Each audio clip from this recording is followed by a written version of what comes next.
services that have actually been developed within Amazon Retail that we're now starting to make available through the AWS platform. Now, these services are, the types of capabilities that a lot of retailers want to build, but at the end of the day, it's the data that underpins a lot of those services that's going to help us derive insight. So realistically, data is probably one of the most important things for a retailer. So you've all heard that data is the new oil and it's worth more than gold these days. At the end of the day, with retailers, this is making data-driven decisions around customers, trends, analysis, and demand forecasting. These are the things that are going to allow us to compete. Now, one of the interesting things is that despite data being really important in all of these different areas of retail, a lot of retailers actually really struggle with legacy problems around data. So I think in most retailers there is up to 13 different systems that contain customer information.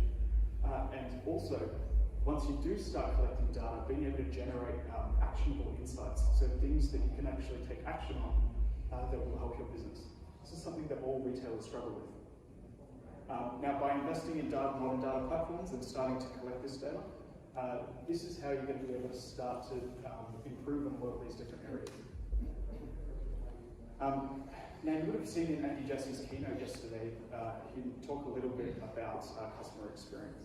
Now, customer experience in retail is absolutely key. Now, you would have heard, I'm sure if you've all got account managers and Amazon, AWS people working with your businesses, us talk about, one of our main goals is to be a customer-centric company. Customer experience is probably the single most important thing when it comes to consumers. But retailers are now not just competing against other retailers, so bricks and mortar retailers or e-commerce giants, like for example, Amazon.com.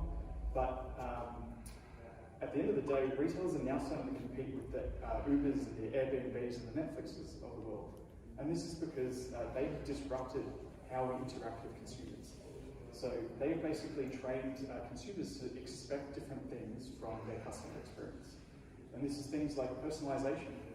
Customers now expect personalization to be a standard part of interacting with the brand. Different pricing models like subscription services. Customers want flexibility of being able to consume your products or services in different ways. I think the other thing is that consumers have pretty much unlimited choice when it comes to retail as a whole. A single bad experience can be enough to have your consumers go to a brand and never actually come and deal with your brand again. So at the end of the day, customer experience is key, and everything that we do within a business needs to be to drive deeper connections with our customers to make sure that we're focusing on that customer experience. So up here we've kind of outlined a couple of the, biggest pain points. So you can see that the average retailer actually has 20 plus systems that contain customer information. Being able to query and have a single view of customer is extremely difficult, but that's why we need to start building things like a modern data platform.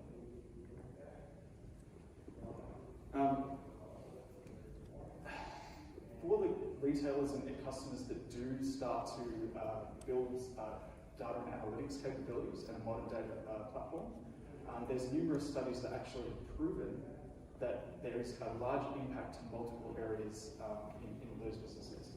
As an example, retailers that build a modern data platform, a large number of them actually saw a very large increase in the actionable insights that they created, an increase in their revenue, and also an increase in their multi-channel sales. So the other trend that you'll see in the retail market is consumers are now demanding a similar experience across all of the different channels of a retailer. So if you have an online store, you have a mobile app, you maybe build an Alexa skill, consumers are now wanting to actually interact with your brand in the same way across all of these different channels. So again, all of these different things are underpinned by data. Now, just a bit of a contextual story here. So we've got a team within AWS called the Amazon Prototyping Team. Now this is a team that will take into account to be able to help customers take an idea from idea and concept all the way through to production. Generally, we try to focus on ideas that have never been done before, so the really innovative, one in a million things that it might work, it might not, but the really experimental ideas. And one thing that we've noticed is the customers that have modern data platforms or have done a lot of work to actually curate, store, and make their data accessible are the ones that can innovate and start experimenting the fastest. Now, you would have seen in Andy Jassie's keynote yesterday, AWS has got one of the broadest and deepest AI/ML portfolios.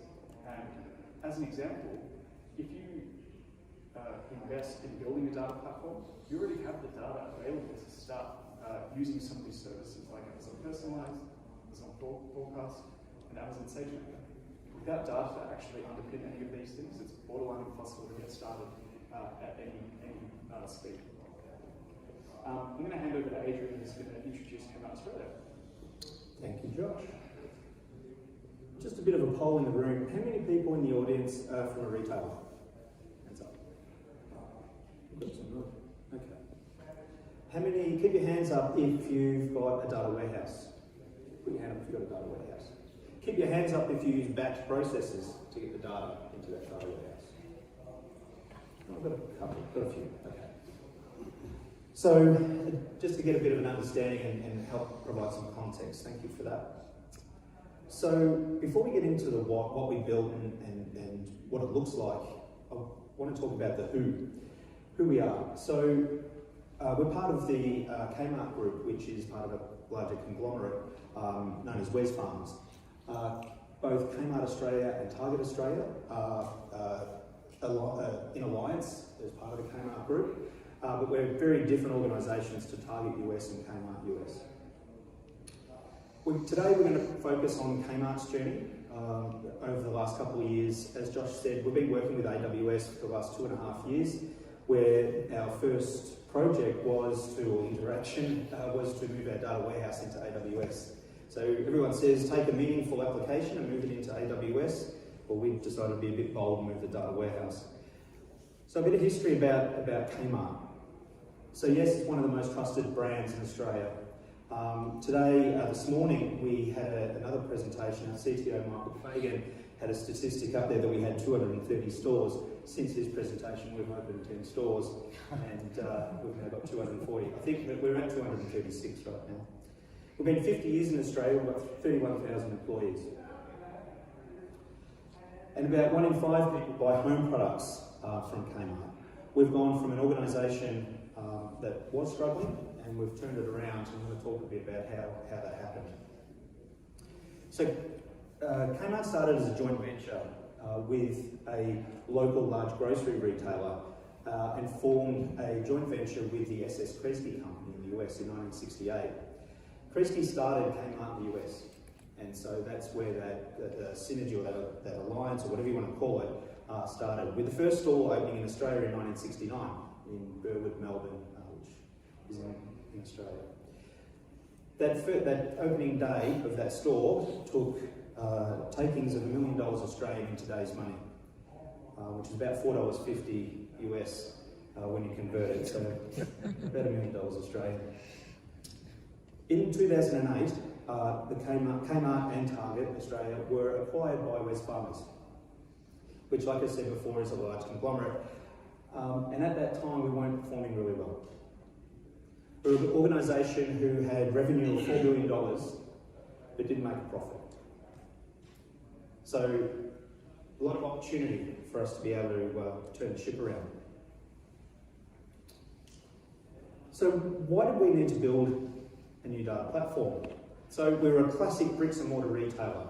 We had some online presence, not an online store.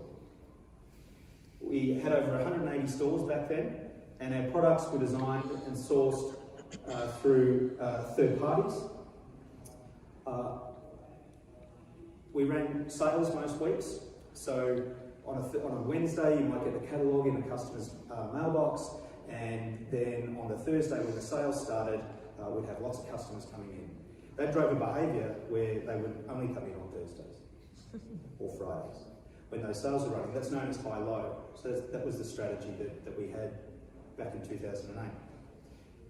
Now, customers in 2008 were dissatisfied with the quality of our product. and as a result also dissatisfied with the customer experience in the stores.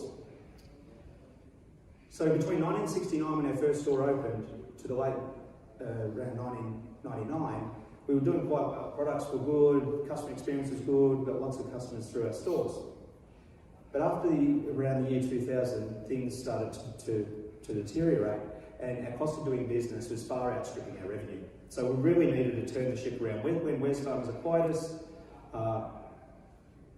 their commercial review of our organisation, they said, turn this ship around or else. And we have a burning platform, so we were absolutely up to the task. So that was us back then. So we're a very different organisation back in the 80s and 90s. I don't recall us selling rifles or ammunition anymore. So we needed to turn this around. So what did we do? To turn it around, we moved away from the national brands. Most of our products, Kmart and Target, now design and source themselves. So a large percentage of our products in stores are designed and we source it directly from the manufacturer. We have no high-low. So we don't have sales anymore, we have everyday low price. You come to Kmart, you know that you're going to get a $10 pair of jeans, $6 pair of jeans, $2, $5 t-shirt. And we reduced the number of products that we have in our stores. So then we could work with our suppliers because we were dealing with them directly on getting larger discounts that then we can pass on to our customers. So because we had these direct relationships and we designed the product ourselves, we were getting to understand the customer a little bit better. After 2009, 2010, we started to turn the organisation around. Products were starting to sell. We were getting more volume coming in from overseas. And we had more customer transactions. So we were getting a lot of volume. We were loving volume. And from a tech point of view, well, that means that we needed to love lots of data. So our main source of data and reporting was our data warehouse, and that's part of why I was asking the question before. But it took a long time for us to be able to get some insights. For instance, our buying teams, it would take them up to 2 weeks for customer insights to be able to turn around information and provide them reports about customer behaviour. So we fast forward to today, and we're not just a retailer that's in Australia and New Zealand. We wholesale our products now because we've got a lot more control. We wholesale them overseas to other retailers. And we've also popped up a couple of stores in Seattle to understand how our products resonate with customers overseas. We've turned the ship around. We've got, on social media, we can see that our products really resonate with our customers. We have Mums Love Kmart and Kmart Hacks, for instance. I've got a friend of mine who makes guitars, and he bought a fry pan from Kmart, turned it into an electric banjo. So people are hacking our products to do all sorts of crazy stuff with it.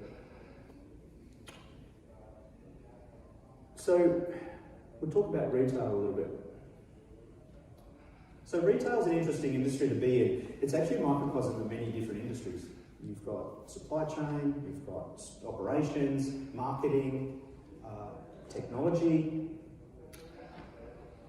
and so we've got many different areas of the business. Sorry about that. Many different areas of our business. So, for instance, can we just switch to the whiteboard? Thanks. So within our organisation,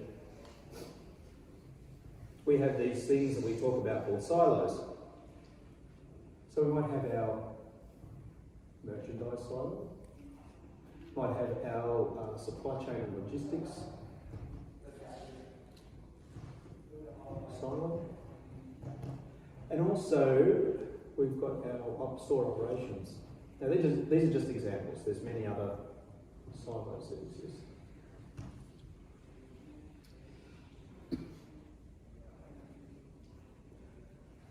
And with these silos, they need to be able to communicate from a business point of view, communicate with one another.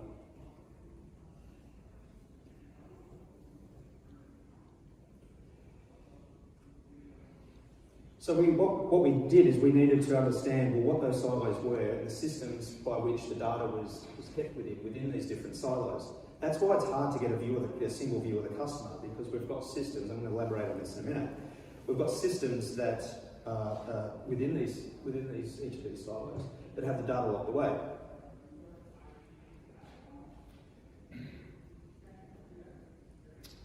Can you go back to the slides?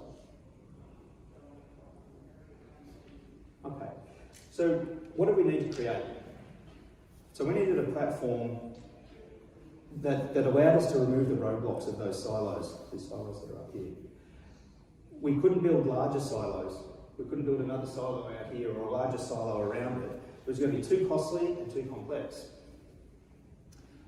We understood that there were many business initiatives that we also wanted to be able to move fast on. And those business initiatives we just weren't able to move on. So we needed a platform that was fast, self-service, that was easy to ingest data, that we could ensure that the data that was going in it was kept safe, especially around PCI data. We wanted to undertake initiatives such as personalization, range optimization, and we couldn't do these things quickly because, again, we had data locked away in all these different silos. So all of these initiatives that are here, so say a single view of customer, or being able to capacity plan the products that are in our stores so we ensure that we've got products at the right place at the right time, were really hard for us to be able to undertake. So these aren't new to retail. It's just that to do them well, you need to have and keep up with those digital natives that Josh spoke about before. You need to have good data, and you need to have it so that it's easy to get to. So this came with a whole set of challenges. We needed to, how are we going to get this data in there? We needed some patterns to be able to provide our developers with how to get the data in there. How are we going to secure it? And how are we going to ensure that the data is available to everyone in a self-service manner? Gone are the days where we can rely on the tech team to generate reports and insights. We need to hand this over and work in partnership with other parts of our organisation.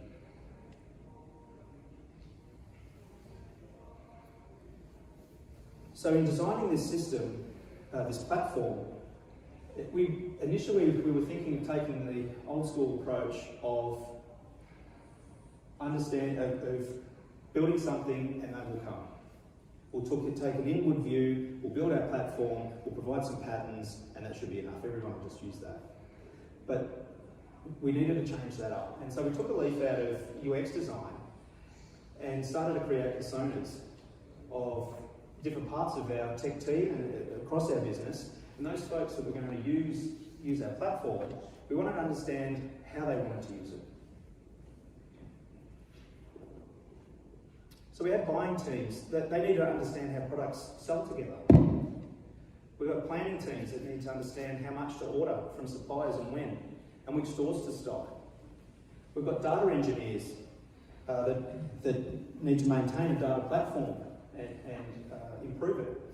We've got BI analysts that are creating reports for our organisation, and data scientists. When I first heard about data science a few years ago now, I just had this vision of basements and lab coats and cranking away on data. But data analysts are people too, so we need to listen to them because they're the ones that are actually going to drive our business forward by creating insights with some of the services that Josh was talking about before, especially in the ML space. To take advantage of those things, we need clean data, and we need a data platform where data scientists can get access to it at speed. Okay, so like many traditional organisations, our operating model was as per these silos. So we would have our merchandise team who would, communicate. Must go outside the lines to do that colouring in. So we've got our different silos, different parts of our organisation communicating with one another, but it's quite sequential and transactional. The systems that are within those silos also reflected that, but in a much more complex way. So I'll give you some examples. So we've got a system, say in our merchandise, and merchandise is responsible for product. And product is the bone marrow, the core of our organisation. We've got great product, Josh has talked about customer experience and improving customer experience. We've got a great product, yes, and we need to leverage technology to improve the customer experience. But this is the bone marrow of our organisation. We've got our orders system. In our supply chain and logistics, we might have a warehouse management system and international logistics.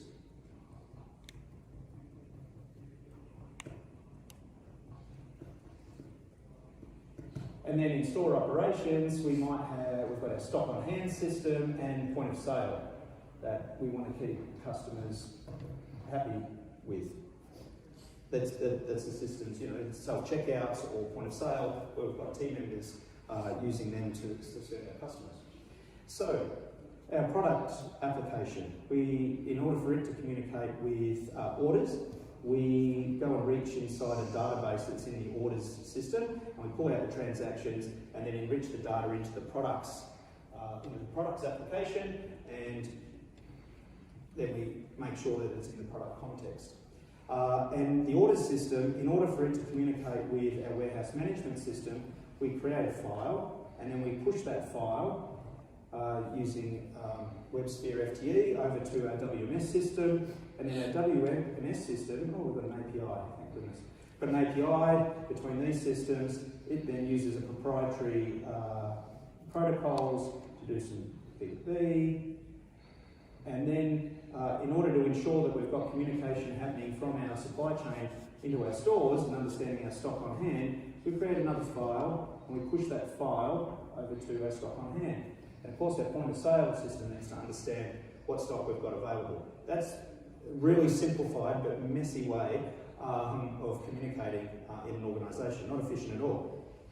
Then in 2009, came up, what we're going to do now is we're going to put online over the top of that. We're going to provide an online experience for our customers. We need to talk here, you need to talk here, and we need to communicate here. It's not really world class. It's not fast. It's all batch driven, transferring files to different systems, embellishing or enriching, the files as they move around in the different contexts. All it took was for one transfer to fail, and everything downstream would suffer. And this is very typical of any organisation that has developed over a very long period of time as well. So if you have come from, a platform, especially an organisation of 50 years, heterogeneously growing systems and building systems, a lot of the time you'll get a big spaghetti mess of tightly coupled integrations between systems. We go back to the slides. So we had years of building tightly coupled integrations between our systems and moving files all around the different parts of our organisation using batch. So it meant that a poor downstream stock on hand system may not have the most accurate view of what's happening in our stores. We had teams that were acting as plumbers versus developers or engineers. We needed to get them on developing value so we could start modernising some of these applications, but they were too busy working on data transfers across the different silos. And the data was untrustworthy. Folks that were responsible for the point of sale, they may have data that's come from product via logistics down here to point of sale. They couldn't tell where the source of truth was for a product description, for instance. So we didn't understand what the data lineage was, and as a result it was untrustworthy. So Josh has done a much better job of drawing on PowerPoint what I was trying to explain here. But basically we had tightly coupled, and we're working through these systems now. We've got tightly coupled systems that rely on file transfer or direct database communication. What we wanted to move to, originally we were looking at using APIs. This was about 3 years ago, and we started developing APIs to expose these different systems and to be able to start to loosely couple those systems. But what we found is that there was a lot of APIs that we were going to have to create, and we weren't actually modernising any of the system. What we were actually doing was creating a veneer around them. And at that time, we through more reading, more investigation, we determined that we were going to land on streaming and using events rather than direct communication via APIs. So if we go back to the whiteboard,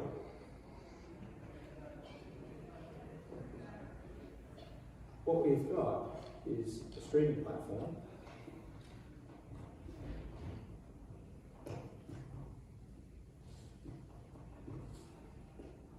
So great, all right, we're going to go with events, and we're going to emit events onto the streaming platform, we're going to produce them, and we're going to consume them. So that would mean that we would need to take a traditional application, refactor it to be event-driven. We've got 40 years worth of legacy, so refactoring every application that we have in our ecosystem would have taken us a long time, and we wouldn't start to realise the value of the data that's locked away in those silos. So one of our requirements was we needed to be able to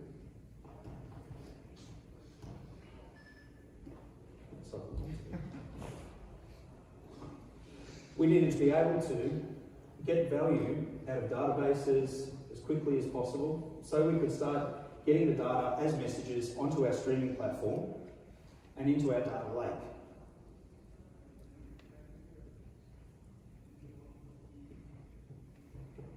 -3. So rather than, as I said, refactoring all of these, we needed to be able to observe transactions that are coming from these databases and then be able to create events, and then we produce, say from this application, produce an event, it's really hard to write, and then consume them, consume every event that was being emitted from each of these different other applications and databases.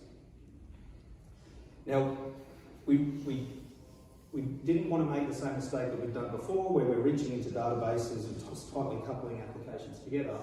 What we're doing is we're observing the transactions, creating events, putting them onto the stream, so that we've got the ability over time that if then we want to refactor the application that sits in front of that database, we can actually then, as we're refactoring, it'll be event driven, it'll put an event on the stream, and we can get rid of that connection to the database.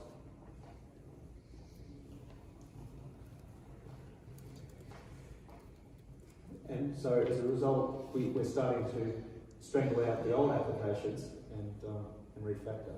But as I said, every transaction would then exist, no matter what system, it will exist in our data lake.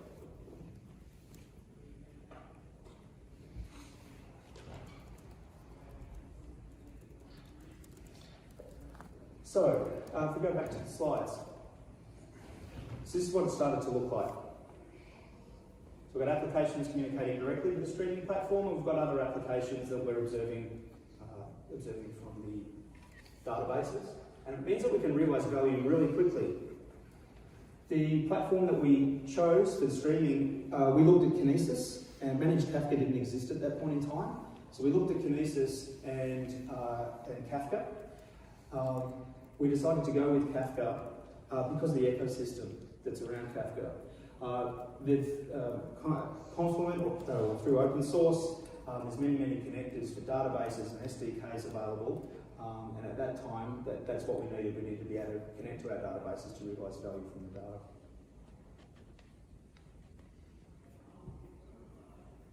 Okay, so the architecture for this. So as I said, we've got these applications that are producing events, whether it's in the point of sale, an ERP or an SAP or merchandise system. We could start to get value from data very quickly by being able to use Kafka's JWC connector to observe the transactions and start to emit those events. Josh talked about before, again, the different services that are available in AWS to be able to do machine language against the data and for us to be able to gain insights. We've got to make sure that data's clean. So much like an API contract, we use the schema registry to ensure that the data that's going into Kafka or into Confluent Cloud is clean and as expected. And if it's not, it will generate an alert and then let us know that there's been a breach of that data contract. So I mentioned Confluent Cloud. So at the time that we were looking for a streaming platform, we were working with Confluent to understand more about Kafka, because we wanted an enterprise version of Kafka for the support, but we didn't want to run Kafka ourselves. Retailers have really thin margins. We don't have big technology teams, so we do rely on our partners where it makes sense. And in this case, we partnered with Confluent Cloud. We've just released their product on AWS in Sydney and AP South East too. So we started to consume that. Kafka also has the concept of Kafka stream processing, which means that in flight on the stream, we can observe the data that's going into a topic within Kafka, into the stream. We can then use, say for instance, a Kafka client and run KSQL, so standard query language, to be able to then, and we'll go through this in a sec, to be able to grab data off the stream, potentially enrich it with data from another stream, and then republish into another topic. So it means that we can get dimensions from our stock on hand, from our merchandise system, from our warehouse management system, stitch it together, create a context, and then emit that onto Confluent Cloud. And as I said, every transaction goes into the data lake. Into the Kafka, by default, it provides us the data in an Avro file format. Avro's row-based, so it doesn't always handle queries that well, big queries. And so fortunately, Glue had been released and gave us the ability to convert those files into Parquet. So it means that our data scientists, who are people too, we were providing them the flexibility that if they've got queries that perform better with row-based format, you've got Avro, or Parquet if it's columnar-based. So we've got all this data in our data catalog, but we need to understand how we can query it and where it lives, etc., etc. So we also use Glue to create a data catalog, so that's metadata about the data. So we've got an idea of how to query that when we start bringing preparation tools such as maybe Athena or Redshift, where we want to run queries, say on our data warehouse that exists. We want to use Redshift and Redshift Spectrum in order to be able to create a data mart and gain insights. Spectrum's been really good for us because it keeps the cost down of Redshift. With the announcements that Andy made at the keynote, that's going to be brought down even further because both compute and storage is now being decoupled. So we're expecting that we're going to be able to drive the cost down. We also use Aurora, where we emit events into an Aurora database. Say we create a data mart, and we might want to put an API on front of that and present that API gateway down the bottom. We might want to present that in a different context for a different use case. And of course, in the preparation column there, you can use SageMaker. From a consumption point of view, we've been a long time partner with MicroStrategy, so we've been using that for some time. But we've started looking at QuickSight. It's getting some maturity happening with it, and I've got a demo today about QuickSight. And also Dremio. So what we're trying to do is provide abstraction layers for our data scientists and other consumers so that it's faster, it's less time required, less heavy lifting on their part in order for us to be able to gain insights from the data. And of course, we've got, as I said, there's metadata about the data that we store in the data lake. Security goes without saying, and we monitor it end to end using some of the cloud native tools and third parties such as New Relic or Consumer Logic. Okay, demo points, here we go. We're going to be a little bit ambitious today and actually call some friends. Luckily, the time actually worked well, but we're hoping everything doesn't show up upside down. So, what we're going to do here is run a transaction in one of our stores. So I'll just make this a little simpler. We can just go to the whiteboard real quick.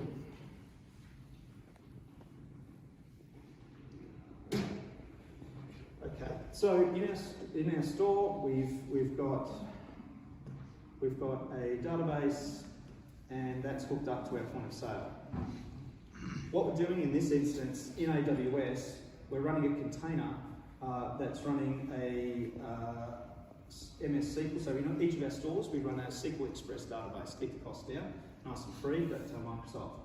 We then run a SQL connector to observe the transactions that are coming from our point of sale. That connector is running in AWS. It then emits those events onto the streaming platform. We've then got another connector that is consuming those events and putting them into RDS. Pretty simple. And we're able to then visualise some nice pretty graphs. Okay, cool. It's some nice pretty graphs there. Go back to the PC. All right. So what we have the demo PC, please. Yeah. Okay. All right. Let's see if we can get a show. What could go wrong? In one of our stores, because what we're going to do is throw a transaction over a point of sale system and see it in real time.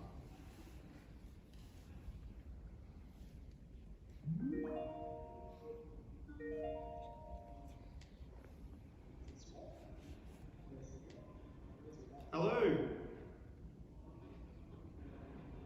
Hello, Adrian. Some video would be good. Say good day, Michelle. There he is. Yeah, much better. Hey, Rob, how you doing? What could go wrong?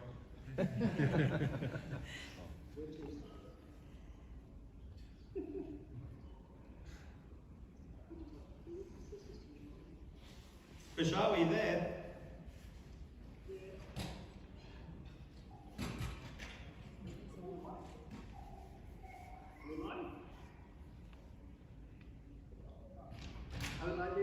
Yeah, I can hear you now.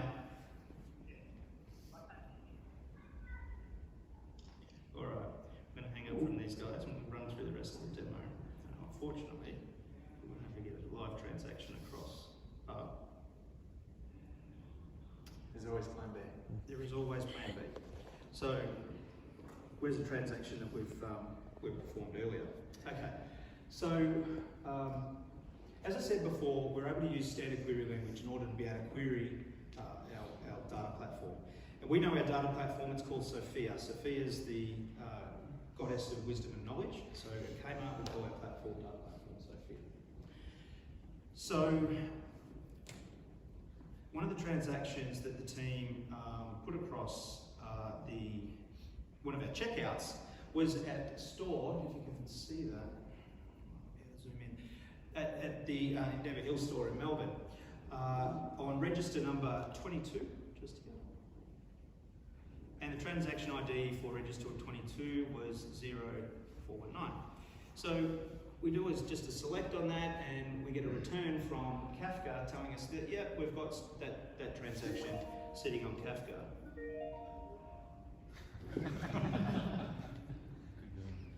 They're going to be there. They're going to be a bit famous there, but that's not going to happen. So there's our transaction. That's just one transaction. It doesn't really mean a lot. We can't really gain a lot of insight from that other than the facts are up there. But all the transactions that are coming from our point of sale are coming through right now. So these are about a minute old, just under a minute old, and this will catch up, but all the transactions are now coming in. So they're all coming in, just over here, they're all coming in from our point of sale, from the database. This connector is picking them up, putting them on the streaming platform, and then we can do anything with them.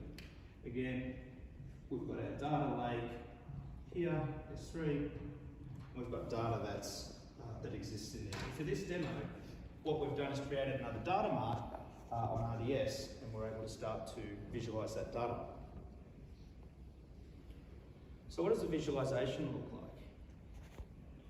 So there's a couple of, we had heaps of time to put this demo together. Totally wasn't yesterday. Yeah. And we were involved in the Black Friday event over the last 5 days. And we've been able to use this architecture in order to quickly understand how our stores are operating on Black Friday. So this is just something that we've pulled together the last couple of days. But if we wanted to understand in a particular store how our registers were operating, what are our most popular registers? So register 22 that I did before, over the last few days, or after last day, sorry, there's 130 transactions, etc., etc. And we can get an understanding, well, hey, there's either a problem here or they're just registers that aren't being used. We've got our cash sales, for instance, by register. So we can understand where our top transactions are happening. Our operators, who's doing the most, who's working on our checkouts the most, by operator ID. And another contextual view of the different registers that are in our stores and how busy they are. And as you can see, they start to change as more data comes in off the stream. As more data comes in here. So we're starting to work, the benefit of using this product, Arcadia, is that you can write KSQL directly and as you would at the command line and start to create visualization straight away. So rather than waiting for all of these files from all these different systems to land in the final system to report on, you can just query the stream as the transactions are coming into Kafka. We've also been looking at, been using QuickSight. Again, we pulled this together rather quickly based on the data that's coming in. An indicator here is sales per hour. So if on this chart here, we can see that on the Thursday, the very first peak, that was the Thursday before Black Friday.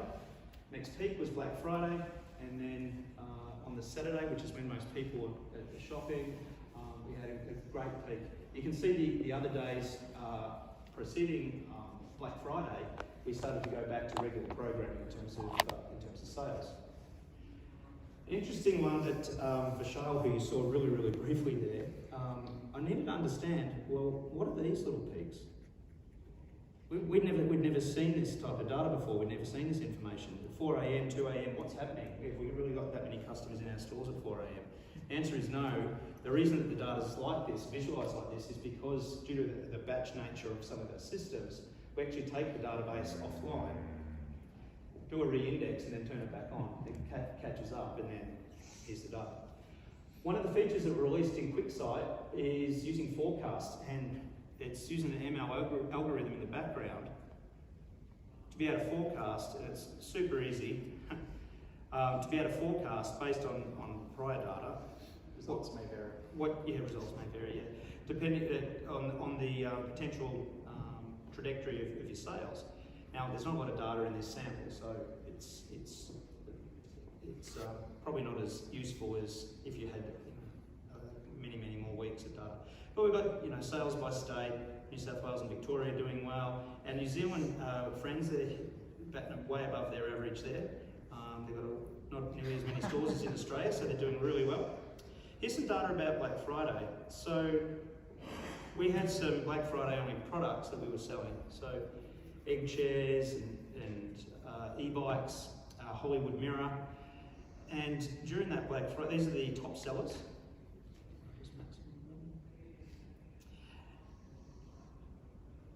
And what we were able to do is then visualise what are our top products.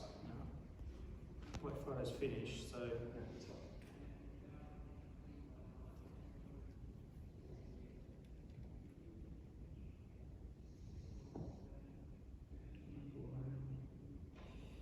but we were able to visualise then the products that are in, there's a large Hollywood mirror, air fryer, the folding e-bike.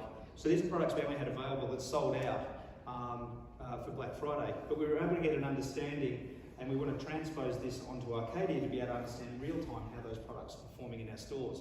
Because then our online operations folks are able to make decisions a lot more quickly. One key difference to analysing data directly off the stream and in something like QuickSight is being able to mix in the different dimensions. So with QuickSight, we can load in data from the data lake as well, and actually start taking those dimensions from things like your SKUs with descriptions, customer data, what customer bought certain SKUs, and actually start creating segments. So by capturing all of your events and other data in the data lake, you can start bringing them together and joining them in something like QuickSight. Yeah. And different ways of looking at this data, whether it be their top stores that are trading or the top categories by sales, etc.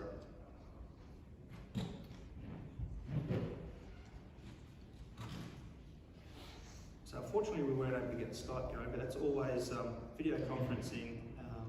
Can we go back to the slides? Video conferencing kids and animals you should never work with on stage. I'd like to thank everyone for today. Hopefully that gave you a bit of insight as to what Kmart are doing, Kmart Australia are doing. We're going to be using this platform across Target and Kmart, so we're going to get an even bigger view of our customer who shops at both stores. So thank you very much today. If you've got any questions, we're going to be around for a while, so unless there's questions now, yeah. Dozens. Yeah, go. Okay, so you see things happening in real time. What do you do? When you see a trend that the e-bike is sold out, is somebody on pager duty, go to the truck, get the 50 we had in reserve? Yeah.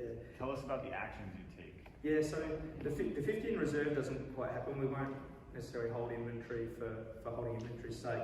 This is our first time for Black Friday. Like I said before, we're everyday low price. So we've learned a lot from this. So next year's going to be even better. There'll be additional processes and so forth that we'll undertake in order to ensure that we've got as much stock as possible. Having Black Friday means we get a lot of customers in our store for a particular event, and the halo effect of those products means that they will buy other products while they're in the stores. Just to expand on that, just from a transaction point of view, by bringing in those transactions in real time and being able to pull data out of the data lake, personalized is a great example, right? You see somebody that brings in a transaction, they buy something, maybe they buy a PlayStation, we can immediately send an API call to something like personalized, look at their interaction data of what that person has actually bought, and maybe go and recommend them something similar, like you only bought one controller, go and buy two before you leave the store.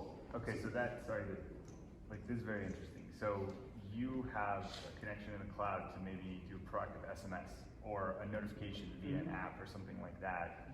With geospatial, you know they're physically in the store. I mean, you've seen the transaction, but you also, if their device is allow my location, right, when I'm in the store, then Amazon can be like, he's walking towards the car. So you'll see things just like wait, here's $25 off to come back in. as an example, right? So being able to collect client data in real time, so whether or not they have permission to take in that geospatial, Sure. or whether or not they attach to the store Wi-Fi. Right. These are all events that we can start consuming in real time. In the case of building maybe a in-store app as well, being able to send push notifications based on, hey, we can send you a personalized marketing campaign based on data we've already collected in the data lake as well. So these are all the possibilities, right? But having this modern data platform is what enables us to start experimenting and developing those use cases. So a lot of the time when we're working with customers, those use cases are what everybody wants to do, but it's really difficult to do it because that data isn't easily accessible. So this platform is what kind of supports that. Do you feel like you're most of the way there? Like, are there any pieces missing from the data that you would like to have in order to begin those types of initiatives? Or do you feel like you're pretty much all in? There is more. We'd like more data about our customer. So we're working through that right at the moment. So we've got data on product and within those different silos, but more information about customer and to be able to start using personalised to be able to recommend product and so forth. I think the other thing is it's the more curated data sets as well. So when you start onboarding data sources, it takes a long time to mature exactly how you want those data sources. So productizing and having a process within a business that allows you to take data, clean it up, update it, make sure that the people that are consuming that data continue to get the updated data sets. If you change the schema as an example, then you're going to have to make sure that still fits into whatever someone's using. So I think that should be an evolving process always. So I don't think you'll never have everything you need, but keep it going. Question? So I read an article a few years ago about how US Target was using machine learning to kind of predict, okay, this customer bought these 5 specific things. That means they're also likely to buy these 10 possible things, right? Are you guys using that at all? No, we're not. The first step for us is getting the data to a point that we're able to start to use it. We've just started doing that now. And we're going to be leveraging personalised and other services within AWS rather than doing heavy lifting themselves. There's actually some great examples out in the market now about companies starting to use propensity to buy models of actually being able to predict that somebody's going to buy something before they buy it and then actually take an action. A great example is in the food industry, right? Being able to predict that somebody is probably going to order that item on Uber Eats or something, you're actually going to push that button. Can you go and start doing something before that person's even done it to save it? So these trends are starting to take off all based on data. I saw you guys had the supply chain up there, so you're talking about customer data and all that. So are you tying that into then your supply chain to do predictive inventory on certain stores and stuff like that, or? Yeah, so we've got in our demand planning, for instance, we're starting to do that.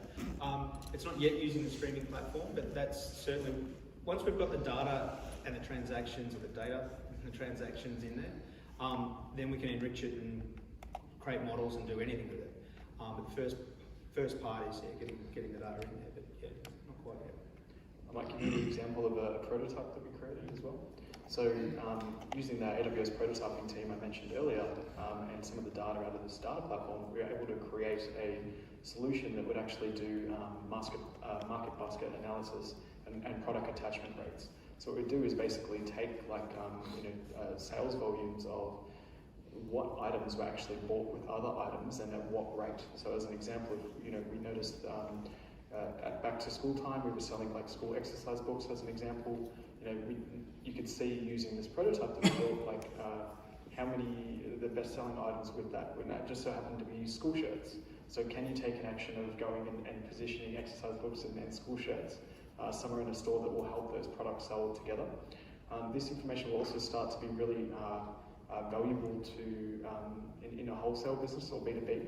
So when somebody's ordering a large amount of product from you, can you also go and sell the data to whoever your consumer, saying, yes, if you're buying 10,000 torches, maybe you should order 10,000 batteries as well, right? So it helps in the B2B space as well. So this is a pretty big transformation. How disruptive was it overall to the business, and how disruptive was it? And what are the lessons learned? Like, what are the things that you did that maybe weren't the best? From a tech team point of view, bringing more people along for the journey and focusing on skill shift, which we're catching up now with, that's been huge. Underestimating probably the amount of time that's required for some of this, because there was a lot to learn. Fortunately, we had a partner that we were working with that did help us, which was fantastic. They're probably the two of the biggest. Having skills, having people with say DBA skills, that sort of thing. Having those folks partner with others that understand, event-driven architecture and domain-driven design. Having those folks working with them to lift them up and prepare with them. That's probably been the biggest learning, and probably why we haven't been moved as quickly as we'd like to. You got a question? Yes, I have a question just about inventory. So I guess traditionally one of the problems is really reconciling the inventory that you have in different places with respect to what you think you have. With this, have you seen it, have you been able to make any improvement in efficiency in that process, and have you seen anything when you're actually reconciling it with somebody actually going out and physically doing the inventory? Are you able to get new insights from that because you have this now? Yeah. So we have started working on that with the pop-up stores called Anko in Seattle, where we're now using RFID on our products there, and being able to take that data to be able to do that reconciliation on a small scale. So then we can look to the learnings from that to be able to then bring that back to the mothership, if you will, and be able to do that more broadly. There's some really good examples out in the market of building real-time RFID inventory scanning, where you can have multiple people with their their handheld POS devices start an RFID session and then jointly walk around the store and actually collect all what's the real-time inventory right now. Using the streaming on the back end to actually go and take information from all of those different sessions, make sure that if there's overlap, calculate what the deltas are between the devices, and then actually get a real-time inventory number. A lot of retailers also starting to do the range finding as well. So if you have a lot of SKUs in your store, actually being able to go out the back with your scanner and say, you're going in the right direction, that's where the SKU is out in the back of the shop or something like that. So definitely a good trend.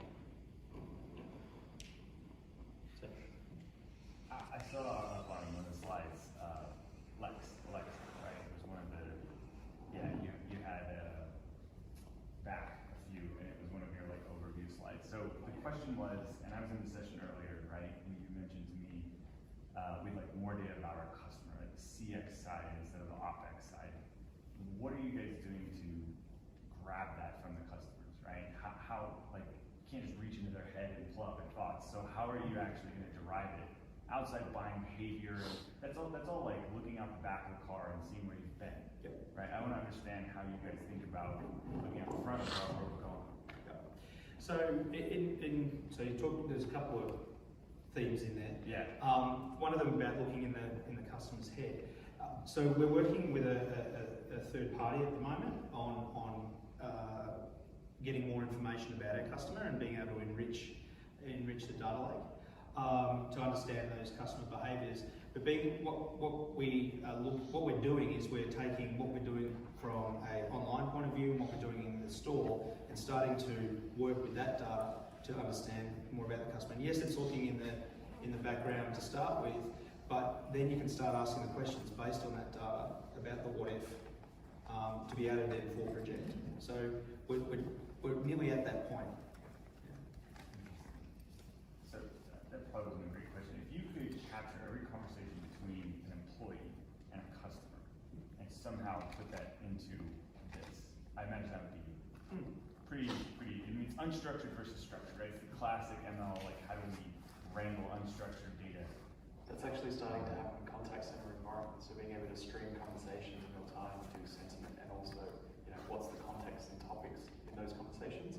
So I think, that would absolutely be extremely relevant in being able to interact with the customer, but it's definitely happening on the customer service side, using Connect and others use cases being developed as well. Okay. Any other questions? Are you able to connect the buyer from online and in the store? I mean, will you be able to connect like the same buyer? When you just mean buyer, do you mean the customer? Shopper, yeah. Right. Yes, absolutely we can. Provided we've got the information from the store that says who they are. So yeah, we can. Yep. And that's part of creating that experience. We can start to use that data and create a unified experience across bricks and mortar and online. I think on the other side of that is we need to start treating all shoppers and all buyers as identities. So it doesn't matter if we don't know who they are, it's still an identity. So what you do is you tag it to like this unknown identity, and then at a later point, if you're able to kind of attach that buyer to a real name and a real phone number and a real birthday, you've got historical data. So at the same time, we always need to be treating customers as like attach as much information to that as you can, even if you don't know who they are. Does that make sense? It's harder because sometimes, at the store people pay cash, right? We don't know who they are. And even online, they check out as a gas. And so that's where a program like loyalty programs, where they might use a card, and therefore you've got some information about that customer. You've got the same information online. We're able to bring that together. Sorry, I got lots of questions. 7-Eleven in the US does that, right? They have a loyalty app, like points, and get free coffee, whatever. I was one of these people that wants to hide my identity until there was free coffee. So I use the hell out of that app, and my question is, have you analyzed, there's obviously a cost to provide free coffee for nothing, right? Where's the break point where it's like loyalty is costing you less than you're losing in giving out these discounts, coupons, $20 whatever cash card, whatever it is, right? Like it's a marketing expense, I guess, at that point. Yeah, so there might be in 7-Eleven's case, and I don't know this for fact, but I don't know what their margins are on different product in order for them to be able to do that. We run everyday low price, and so we have a margin. Whether we could look at doing something like that, but it's not something that I'm aware of that we've looked at doing in terms of providing that hook. So you don't have a loyalty at Kmart Australia today? We do have loyalty, and it's points based, and we can redeem points. For cash, basically? Cash items. I think a good example would be look at the airlines. Like there's a very high cost in providing airline loyalty lounges and services like that. But as a perfect example, there is definitely a break-even point, and I think the customer loyalty is, it's worth investing in, right? So earlier you talked about you know, the transformation and how you guys got bought and were in trouble and kind of got that ultimatum. But what was that all it took for your organization to make the leap to Data Lake, or was there, what cultural and organizational changes had to take place for that to actually occur? Yeah, so when we were acquired by Wesfarmers, the business model was very different. We came from a very centralised technology, finance, HR teams that were responsible for supporting many brands, many retailers, to a model where we're now autonomous. So we're in charge of our own destiny, be it finance, tech, HR, etc. Means we can make decisions a lot more quickly and the right decisions for our organisations. In terms of the data platform, that came after we started to turn the ship around. We needed to get back to basics and concentrate on the customer experience in our stores. And when I mean basics, real basics. Trolleys have got to work. Point of sale systems have got to work. Stores have got to be clean and open. Go back to those basics first and then progressively build upon that in terms of customer experience. This is now the next going back to basics, and that is creating this platform so then we can get data in there to start to understand more about our customer and our product. What about your buying team? Like, we talked a lot about the customer, who are obviously very important, but what about your buying team, or maybe deciding on where to open up new stores? Have you had any sort of big insights in those areas? Yeah, with the buying team example, for instance, Josh talked about the prototype that we built with AWS using their prototyping service. So being able to provide within the different silos that I had up there, merchandise, within there are more silos. So for instance, in women's wear, we've got women's tops and women's bottoms. We created this prototype that, you know, for all the grey tees that are bought, there's an 87% chance that these black leggings are also going to be purchased. That's insight they haven't had before. And so now we're starting to have conversations about visualising product in our stores rather than the way we've always done it to maybe maximise the sale. So, short answer is yes. Yep, we are. Again, we're learning how to take advantage of the data that's now coming in. I think the other one that I've seen, at least from an AWS standpoint, working with retailers, is how much inventory do you put in certain stores based on demographics. So, as an example, where I live in Melbourne, you know, a hipster neighbourhood like Richmond, where, you know, there's lots of coffee scarves and other stuff, you know, there might be a certain amount of items where, you know, there's just more spotted bowls being bought in this location versus another location. So, you know, maybe we should up the stock levels there as opposed to other stores. So, yeah, that's pretty important as well these days. Being able to take third-party feeds in terms of weather. Australia's a big country and got quite cold down the south and quite warm up north, and so being able to understand how that we might stock stores slightly differently and using the data to be able to do that. That's another use case being talked about.